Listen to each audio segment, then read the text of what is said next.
name's Miss Senior and I work for Share Multi Academy Trust. This morning I'm going to be talking through the process of how we're going to do the home lateral flow testing. So once you've done 3 tests on site at your school, you're going to be given 2 of the following things. You're going to be given a box like this, which will be sealed, and this contains all of the testing equipment that we're going to need at home. The second thing we're going to get is a little brochure from Test and Trace that outlines all of the instructions for doing our home test. So first things first, I'm just going to quickly talk through who we're going to need to help support us whilst we're doing testing at home. So if you're over the age of 18, you can do this whole process yourself. If you're between the age of 12 to 17, you're going to need an adult to supervise you whilst you're doing it. And if you're under the age of 12, you're going to need an adult to do this testing with you. So what we're going to do is I'm just going to quickly clean down my surfaces because I'm going to start showing you what the equipment is, and when we're doing that we're going to make sure that everything's clean and safe so we're not contaminating anything. So to clean down surfaces, which ideally should be a flat, hard, wipeable surface, the reason for this is if we spill anything or cough or sneeze, it's really easy to clean down. I'm going to be using some antibacterial wipes. If you haven't got antibacterial wipes, you could use an antibacterial spray and a cloth or some disposable roll. And if you don't have either of those, hot soapy water and a cloth will work as well. So just taking one of the antibacterial wipes, I'm just going to wipe down the surface and pop that in a bin. You make sure you've got a bin to hand when you're doing it. The next thing I'm going to do is I'm going to quickly show you what each of the pieces of equipment looks like. So in this box, you're going to find the following. An additional set of instructions, just like this. It's exactly the same as the one you're going to be given, it's just in case you lose it. 3 white sachets like this. In these sachets, it's got your home testing kit device. These are what we're going to put our extraction solution and stuff onto. You should have 3 little swabs like this. They'll be attached together. If any of the 3 look damaged, please don't use them, they're not safe for purpose. You'll then have 3 of these little things. If for any reason you don't want to put your waste in a normal household waste, you can pop it all in here, seal it up, and then put it in your bin. You'll then have 3 pre-filled little sachets of liquid like this. This is called extraction solution. And then we'll have 3 of these as well, which are little extraction tubes. The final piece of kit that we've got in this box is actually tucked away inside of it, so it kind of sits on the inside. This is actually a holder for your extraction tube, and it just helps kind of level everything off when you're doing your testing. Okie doke, so now we've cleaned all the surface, I've talked through the equipment. If for any reason you haven't got any of this equipment in your box, you're missing anything or things are severely damaged, please let school know and they'll give you another piece of kit. The other thing that you're going to need is some either like a sink to wash your hands with hot soapy water or hand sanitizer. Throughout the whole process, we're just going to make sure that we're keeping our hands clean, we're not kind of touching anything like our nose, face, hair or anything like that, which would contaminate our swab. So once you've got everything kind of laid out in front of you, you wiped your surfaces down and you've got your booklet here, we're just going to go on to section 2, which is this, setting everything up. So taking one of these little packets here, we're just going to tear and take out the device. You'll kind of hear a little sachet in here, don't worry about it, everything is going to go in the bin apart from this device. So the device looks like this. It's a tiny little white rectangular device, and all it is, this is where we put our extraction solution. So we're going to pop the solution in here. This is the window where we're going to read our results, and then information up here on how we're going to register our results. So all you're going to do is lay that flat on the side. I have realised I've just touched my head, so I'm going to sanitize my hands again. What we're then going to do is we're going to take our extraction holder,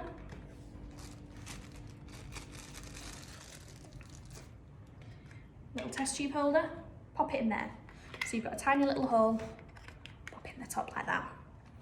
Once that's done, we're going to take our pre-filled liquid, which is in a little sachet like this. All you're going to do is rip the top off, pop that in the bin.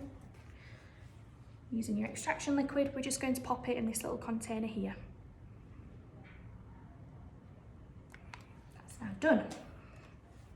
What we're going to do now is we're going to blow our nose, make sure that we've got that all clean and ready to go. So just using a tissue or some toilet roll, just give your nose a good blow. And then I'm going to sanitize my hands again.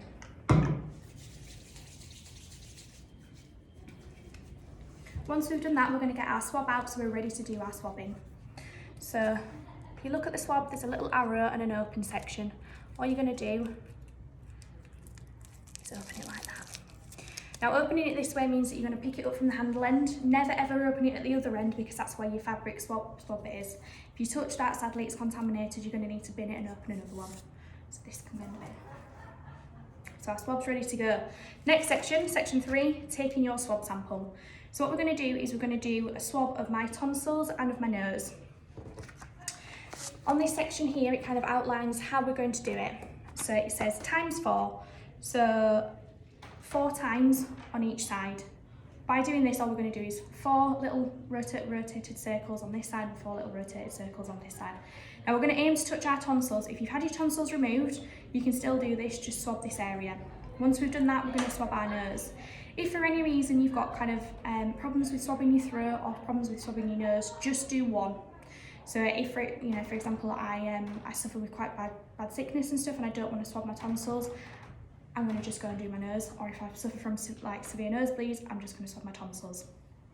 So what we're going to do now is I'm going to take a mirror. You could use your camera phone, you could use another reflective surface.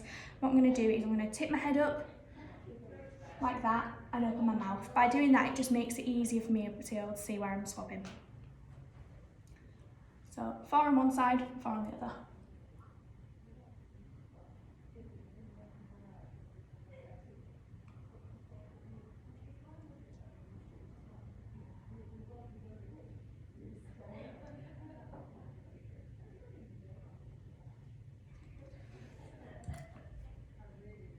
Okey-dokes. Once that's done, what we're going to do is we're going to swab our nose. When you insert the swab up your nose, you're going to feel a tiny bit of resistance. When you hit the resistance, don't push any further. That's where we're going to take our sample from. When we do that, we're just going to twist our sample 10 times and that's going to take the extraction from our nose. So again,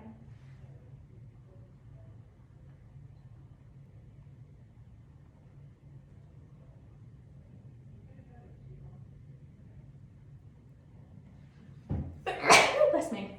Oh, sorry.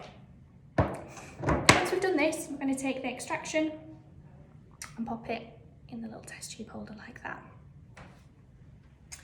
So the extraction and the sample taking from your throat and your nose is now done. What we're going to do now is we're going to extract our sample from the swab and into the liquid. I'm going to sanitize my hands again because I have just sneezed. Just like I said, just make sure you're keeping your hands nice and clean the whole way through doing it. Okay, so you're going to take your test tube out of the holder and you're going to wiggle your swab around, and you're going to do this for 15 seconds. I try to do it, just make sure that you've got plenty of the extraction off the swab and into the extraction solution at the bottom. Once you've done this, you're going to slightly raise your extraction swab up in the holder and you're going to press on the sides to relieve any of the additional sample that's still on the swab. So just keep pressing and pushing against the swab head. Once this is done, your swab can go in the bin. We're then going to pop the cap on our extraction tube, and then this is ready to go with the lateral flow device. I'm going to hold this as I'm doing it so you can see it a bit better, but just lay it down on the surface when you're doing it. So what we're going to do is the little area here, we're going to put 2 drops of this extraction liquid in. So what I do is I tip it upside down, I tap a little bit at the bottom just to get out any air bubbles, and we're just going to do 1, 2. If you've got any air bubbles, do a 3rd just to make sure you've got plenty of the liquid. Now once we've done this, we're going to make sure it's laid flat, and that's your sampling done. So we need to wait for up to 30 minutes now for us to be able to read our test results. What's going to happen is your test results are going to open on the CT window, and we're just going to wait, like I said, 30 minutes for that to happen. Hi everybody, I've waited 30 minutes now, so I'm going to talk about section 5 and section 6 of the booklet. So we're going to be reading our test results and reporting our test results. So what I'm going to do is I'm going to talk through the 3 results that your test should return. It'll either be a negative test result, a positive test result, or a void test result. So I finished my test, and if we look in the window here, I've got a line in the C section. A line in the C section is a negative test result. So that means at present, I don't have any indicators that I have coronavirus. The other test results that we could return is a positive. So if you return a positive, you will have a line in the C and in the T window, which is here. They could be quite faint, but if you can definitely see a line in the C and in the T window, you do potentially have coronavirus. I'm going to talk a little bit later on about what further actions we're going to do if we return a positive or a negative test result.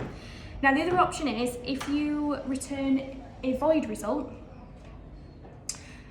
that would be a line in just the T section or no lines whatsoever.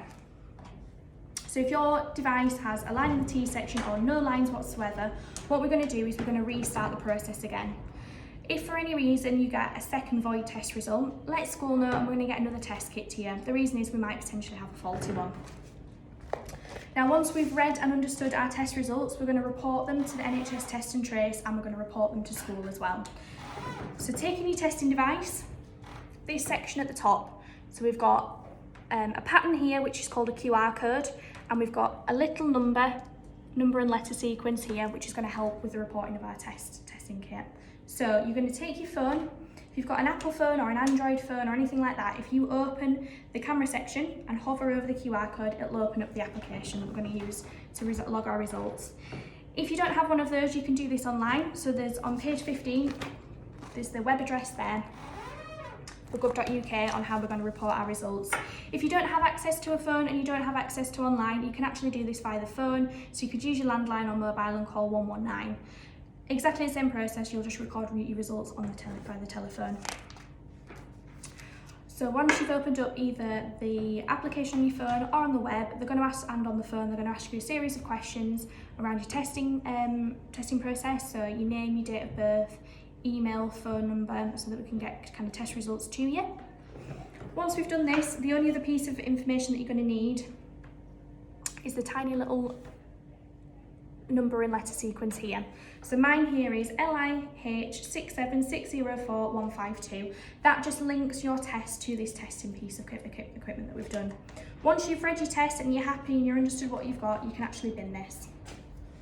So I'm now going to talk about what each of the test results means. So if you return a positive lateral flow test, this means that you are currently infected with coronavirus and are at risk of infecting others. When you report your results, you will be provided with further information on next steps to be taken. Please note that results will be identified as lateral flow device results on the text message of your results.